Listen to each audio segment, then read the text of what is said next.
Middle K, welcome to your first, is this your first meeting? This is my first meeting. All right. Welcome. Thanks.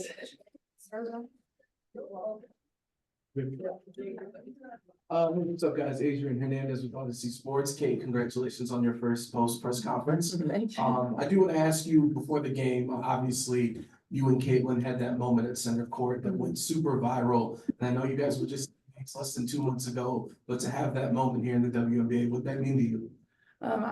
It's just really cool. We're both living out our dreams right now. We both always wanted to get to this point, and we're doing that right now. So we're just really grateful that we're in this position and we have this opportunity. So it's pretty cool to experience that with your best friend.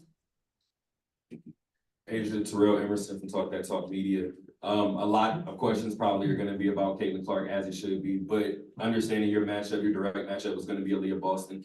How much does that say about what Don Staley has been able to build at South Carolina, but not only been able to build, but currently still doing? I mean, it's great. It's what she does. It's the way that she just teaches you professionalism, but also discipline. And I feel like that's what carries you on. I mean, your talent's gonna go, you're gonna work out, you're gonna sharpen your tools. But what keeps you in this league is how you carry yourself as a professional. You can be the best of the best, but if that is not it and people don't want you in that locker room, it's not gonna be long. So I think that's what she kind of teaches us as we go, and we still communicate with her when we get to the pros.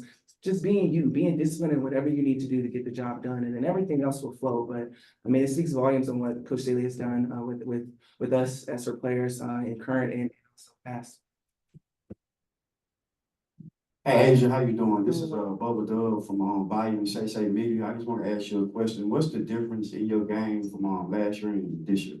That's a good question. What is the difference? I think I'm starting to read the defense a lot better. I feel like I'm just kind of going with the flow. It was like whatever was out there, I was just gonna be like, all right, let me just go put the ball in the orange hoop. But this year, I feel like I'm really kind of just trying to pick the defense apart and getting to my spots. I sometimes settled a lot last year, which gave the defensive time to say that they kind of got to stop, but in actuality, it was just me settling. So this year, I feel like I'm starting to really dissect the game a little bit more, watching it a little bit more, and then taking what the defense gives me. Hey, what was it like to have your coaches in attendance and just everyone flying in from Iowa to see you play? Yeah, it was really cool. Obviously, I wouldn't be here without my, Coach Bluter and everything that they did for me. And so it's really cool whenever you can have family and people that, mean a lot to you in attendance, and seeing them right there courtside, that was really fun.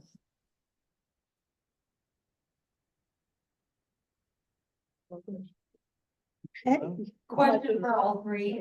Defense was something that you guys wanted to improve on, something that you kind of talked about all week. What did you like from your defensive end in today's game? We actually played it. I feel like that's like a legit thing. We actually won it. Like, so I think tonight we actually wanted to play defense, and I think that loss against Phoenix kind of woke us up. So it didn't matter who we played this weekend. It was going to be a fact that we could get it done on the defensive end. And Becky screamed at us, she yelled at us. That always wakes you up a little bit. So yeah, I think we just actually played it today. Asia and Kate, Kevin with Fuel Sports Network. Asia, you're the best player on the planet. We all know this. In this modern day game, with all the outside noise that could affect you, how hard is it for you to be that leader and block out all that noise, or how easy is it for you to block out all that noise and allow your teammates to follow suit? And for you, Kate, what does it feel like playing alongside the best women's basketball player in the world? Yeah, I mean, it's pretty easy for me because I feel like I just compartmentalize it all. I really don't pay attention to the. I just kind of literally just be like, okay, that's BS. Like, I kind of call it for what it is and I move along. Like, some stuff I see, I hear, I read, I'm like, all right, cool. That's not going to stop me from achieving my goals. It hasn't stopped me this far, and it's not going to let it stop me. And I feel like I didn't just relay that to my teammates. I always remind them who they are and how far they've come to get here and how hard it was, but yet look at where they are. So I kind of lean on a lot of my family, my teammates to help me block out that noise. But I mean, I see it, I read it, I laugh at it. Sometimes it pisses me off. But then I move along with it because it's not going anywhere. It's a part of life. So with me, I just go out there and have fun. I put the ball in the hoop pretty darn well. So my teammates help me do that. So I can't really listen about what anyone else says. Yeah, I mean, I feel really grateful to be in the position that I'm in right now and just sitting in between two of the GOATs, you know, it's really cool. I wouldn't want to be learning from any other vets in the league or any other coach in the league, and that goes for every girl in the locker room too. They make my job pretty easy and they make me, you know, look good at times, so it's pretty cool to learn from them. Hey, Janetta, no plays on sports talk. What have you learned most from Asia Wilson in regards to playing alongside her, and what has she deposited into you most this far?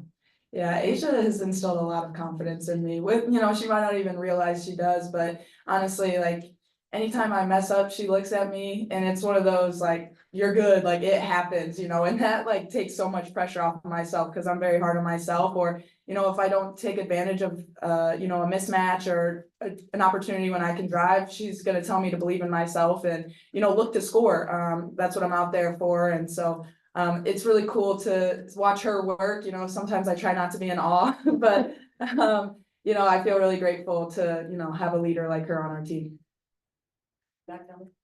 In the back, sitting down, Dominic Ball, Las Vegas Review Journal. Kate, this is for you. So first time in double figures, noticed a lot of changes in your game, look a lot more confident out there. What were you feeling tonight to allow you to score like that? Honestly, I was just taking what the defense was giving me. I really wasn't trying to do too much. I was just trying to get to my spots and make the right reads. And you know, I was thankful that my teammates got me the ball and I could knock down some shots. You know, it's not gonna be like that. It would be amazing if I could make, you know, that many shots every night, but obviously it's not gonna be like that all the time. But my teammates found me every time I was open and I took advantage of that and knocked them down. Okay, quick one for you, Asia. I wanted to ask you about Jackie. Seems like your partnership with her has really grown this year and it really popped tonight. What product growth have you seen from her as a playmaker? Oh, passing the ball. Jackie's someone that's like, she knows the right play, she knows what to do, but that cost of getting a turnover is gonna hold her back every time because she wants perfection, and I love that out of her. And I think tonight, it was just one of those things where she was like, all right, let me just do it. She went out there on the limb and just did it. And I think I was very pleased with our two-man game tonight, and I think that's the growth. That's our next step. That's our next step between us, between the two of us, is getting that going. So I was very pleased at her just trusting me because she would come up to me. She's like, "You want me to throw it?" I'm like, "Go ahead, girl. Trust me. Like, trust me, you're good." So that step of like actually vocally telling me what she wants out, like what she wants out of me, and also herself, is a huge step for Jackie. So I can appreciate her there. Got two more here in the room, one up front, one here, and then go to Zoom. Hey, Coach. Armani Lingo, Guys City Sports. So far this season, what have you been super impressed with about Kate Martin and her performance? Her mind, Mm-hmm. her mind jumps off the pages. She's in, I was putting in side out of bounds. I lost my voice from screaming at them. No. No, her mind for the game. I said this early on, she's a basketball player. And if you don't know what that means, then you should watch her. But she's somebody who understands angles, being in the right place at the right time, making the right read. And she's just getting her feet wet. So she's built up a lot of trust already in the locker room and with us coaches. And at the end of the day, her try-hard factor is off the charts. And I love that. And when I go into any meeting, when we're looking at potential talent bringing in, the number one thing I want is competitiveness. Because I'm not coaching effort. I can't beg you for the effort. And she has that try-hard factor every time.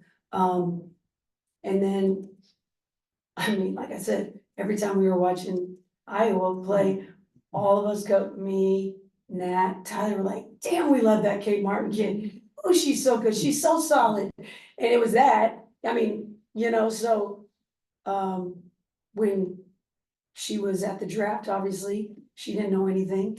And I thought that was actually one of the coolest moments at the draft is when, they announced her name, and don't get it twisted, she's earned every minute she is out there. She has earned it in practice, and she has earned it in the locker room. She's a high character person, and we value that around here.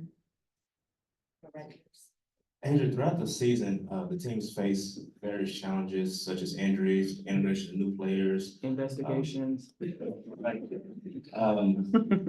how do you integrate, like, as far as like integrating those new players?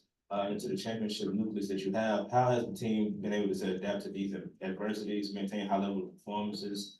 And also, can you talk about your role in, as far as like your leadership and just keeping everybody focused? Yeah, I think the biggest thing is just the culture that we built here. And that it came along with rings and banners, but the starting point of day one when Becky got into the gym, it was just, well, who do we want to be? What's our identity? And I feel like that trickles down from 1 to 12.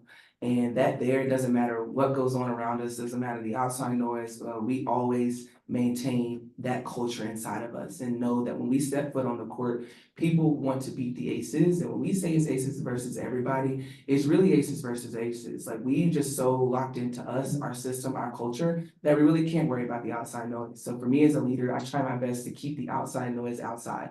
Obviously, I can't control my teammates and what they do outside, literally. But when it steps into this gym in 94 feet, it is ACES culture, and we obtain that, whether it's just professionalism, discipline, just fun, that's us. And it doesn't really matter. A lot of stuff is gonna be outside. It's a part of the game, it's just a part of life. But with us, our culture is gonna always outweigh that no matter what. And we go in, we be ourselves, and we have fun while doing it. And can I just comment real quick, cause she'll never say, she's not only the best player in the world, but she is the best leader I've ever been around. And that's saying some stuff, cause, her willingness, I coach her hard. I do. I demand a lot out of her, and she sits there and nods and says, okay, I got you. I mean, a lot of superstars can't take, I'll say the truth in some ways, like you have to tiptoe around them as a coach. And, the fact that she lets me be me, I try to let her be authentically her. And that's when I think we get the best out of each other, and she gets the best out of her teammates. We're gonna go to Zoom for a final question. Matthew, go ahead. Hey y'all, this one's for Asia. Start coming out in that third quarter, Asia. You had 15 points, including the first 10 for the team, and I think you finished hitting that 3 on the right wing. And I was wondering, was there an adjustment you saw coming out of halftime that allowed you to do that, or were you just coming out in that third quarter looking to be more aggressive to start that second half? The young lady over here in the purple blazer, was literally the reason. No, I mean, like Becky said, she coached me. She really got on me in halftime, and it was unacceptable when I saw it on film. It didn't look like myself. I didn't feel good. It didn't feel good out on court, but I was kind of still figuring out. I felt like I was in cruise control. And I can't give that to my team. So halftime, I just kind of flipped that switch on, and it was just rock and roll. My teammates found me in good spots, and then I really can't tell you. I just kind of blacked out. I really can't tell you what else. I just kind of was like, I got to get stops, and I got to get rebounds, and then that's when everything else flows. But yeah, Becky yelled at me, and yeah, that was it. She said that like 3 or 4 times. Yeah, Becky really yelled at me. Oh, they'd be worried when I'm not yelling. Right. I gotta go eat dinner now. Yeah.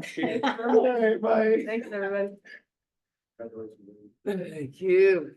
Everybody, Asia Wilson has tied the WNBA record with 4 straight 20-point Henry. Baby. Hey, hey, thank you.